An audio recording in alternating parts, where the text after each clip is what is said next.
Hey, Cathilda, do maids dream? Is that a thing that maids do? Do maids dream? So of course I started with my very favorite, Fabian. I had done a previous iteration of this character design, which I'll put here, that absolutely failed. No matter what, I just could not get this attempt to work. So I started over, but this time in my really big moleskin sketchbook. Working on a bigger sketchbook allowed me to have more organic lines and freedom of movement with my arm, which resulted in, I believe, a way better sketch to start from. It was more dynamic from the get-go. So I entered the coloring stage, again with very little plan, much better line work and movement and energy to start from. So I chose his Letterman jacket and sweatpants look because I just thought this was more iconic, more instantly recognizable as Fabian than perhaps the newer dancer outfit, which is also beautiful.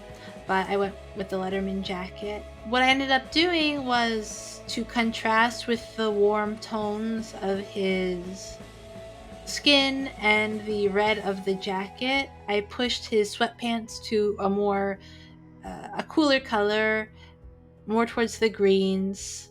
I also put some cool tones in his battle sheet as well.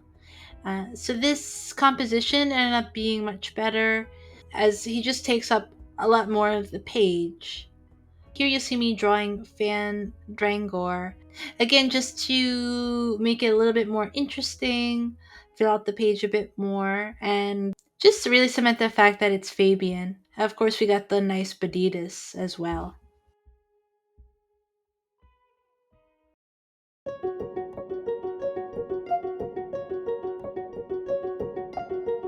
So, as always, I like to start off with a sketch in my notebook before moving on to digital. I find that this gives me a more organic lines and more variation in lines. A big problem I had with the first Fabian design was that it took a lot to fill the space, as in just from a compositional viewpoint, it's not taking a lot of the space of the paper, or in this case the background, up.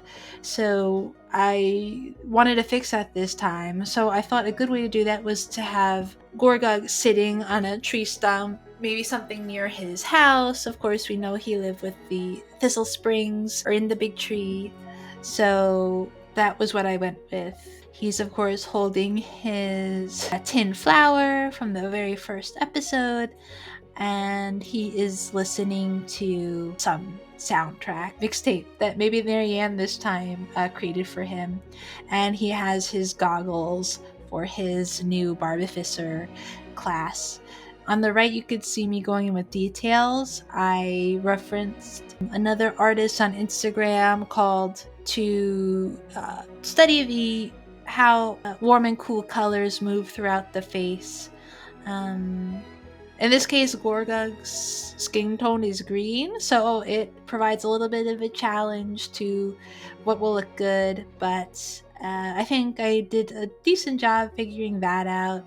I would say the first two character designs I struggled with a little to decide the right values. I didn't go in with as much of a plan as maybe I should have, but it worked out okay after a bit of a struggle, which is alright.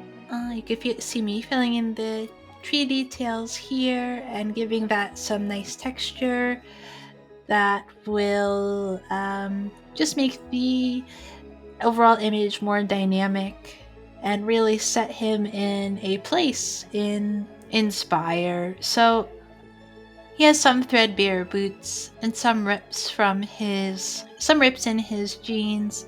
For this one, I really just stuck closely to the most recent iteration of his character design. And he's got a little bit of dirt on his sweater after all his work creating things. As a late addition, I added his axe with that kind of gravity center, the magical axe.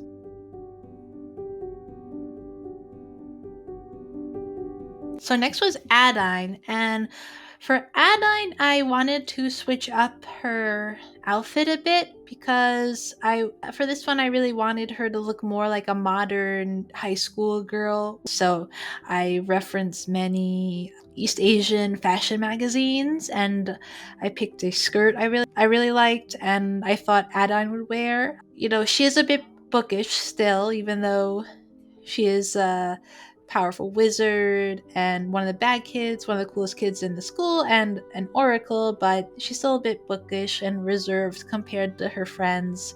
So I went with a kind of just above the knee length skirt and some red shoes, which I thought would nicely contrast kind of the neutral tones of the overall image, just to bring some more color in. So here again, I'm searching for a way to fill in the page more and just make it a more interesting composition. So of course, why not add some books and Froggy? Someone pointed out on Reddit that this is not as round as Froggy should be, or Boggy should be, but I just went with something I felt would be more representative of my style. The original designs, which I love of course, are a little bit more humorous, I would say, a little bit more cartoony than my style. So I think this was a good compromise between those two things. He's still a little, a little bit too round, too big eyed, too cute to be a real frog necessarily.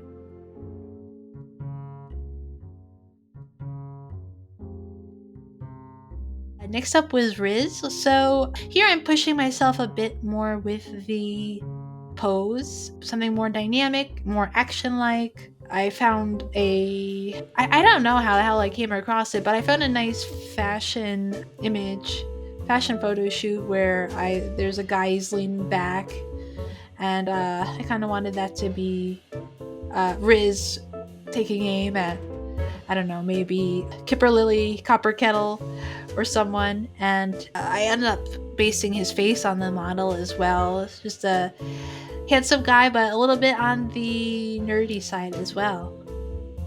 You'll see flashes of images that I was pulling colors from.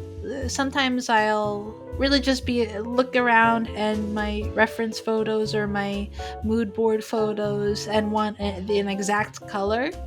Also, another thing was, again, the green of his skin. I wanted to reference how other artists dealt with those kinds of colors on skin in terms of light and shadow. So I heavily referenced that. I think as time went on and I got more comfortable with what I was doing, I reference things less and less, or I should say, I don't stick to my references as much as I did maybe a couple months ago, as I get more comfortable with drawing and proportions and whatnot.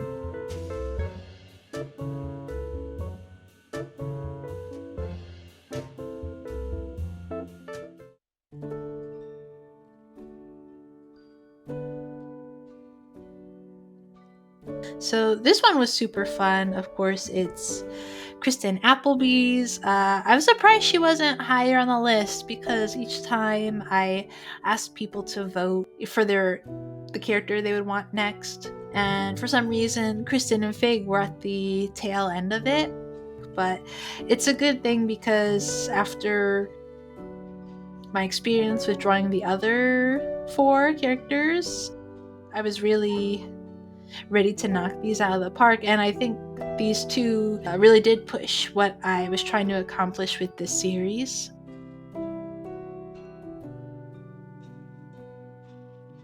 So here you'll see me referencing color palette cinema.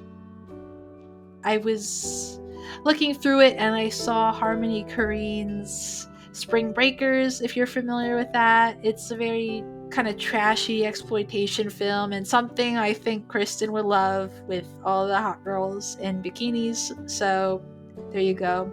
I was also inspired by the recent Kristen Stewart movie, I think Love Lays Dying. The bodybuilder woman in that, I took inspiration from when I was first designing her look.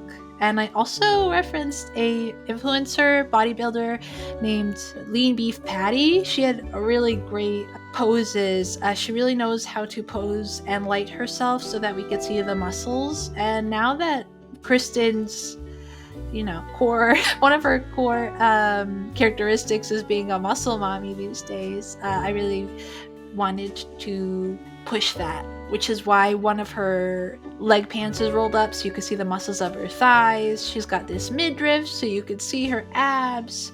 She's got her jacket hanging off her so that you can see her biceps and her triceps bulging. And she's got her staff, of course, with the question mark. I really want to do K2 sometime soon as well, so I hope that pans out after I do Galir. Wonder Fairies, I loosely based on Mia Goth from Pearl. It wasn't super deep reasoning behind that. I found an image that was about the same angle as I wanted her to be in, and I think Mia Goth has a kind of cute yet quirky, dorky look about her that would fit Kristen, so that's what I went with.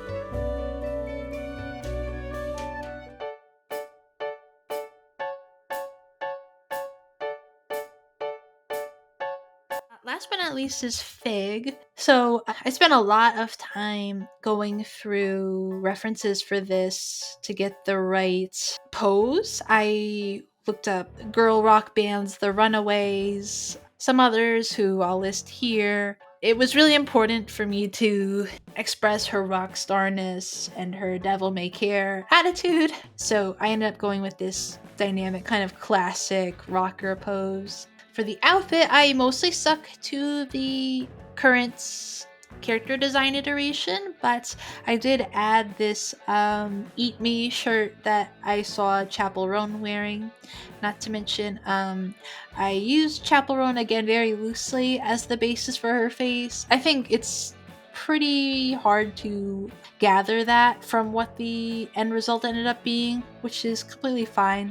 I just think it's better to reference real faces when you're creating characters. You can avoid same face syndrome, and you'll just have more unique features that maybe you wouldn't have necessarily imagined just envisioning something in your mind. Of course, she has her fishnets from the very first episode. That's definitely a necessity. And to really pull it together, I did these flames around her, which were very similar to the flames I created for another piece I did with Ida and Fig riding on Gerard with the fire surrounding them. As far as the colors go, because the rest of her outfit is very desaturated, I think putting these pops of very saturated colors was necessary to bring this piece to life, and I'm really happy with how it turned out. I think Fig turned out to be the best one, the last one, which is, as an artist, is a relief to know that when you work at something and you get consistently better, and that's reflected in the pieces you create, it shows that you're not stagnating or you're not just complacent. And I hope with Galir that will be pushed even further. So I thank you for listening, and if you have any questions or anything you'd like to see, feel free to drop it in the comments below. I'm going to start uploading to YouTube more. Right now my goal is to do maybe once a month until I can get the hang of recording and figure out how to more efficiently record and document my process. So I thank you all very much and hope to see you soon. Hoot growl!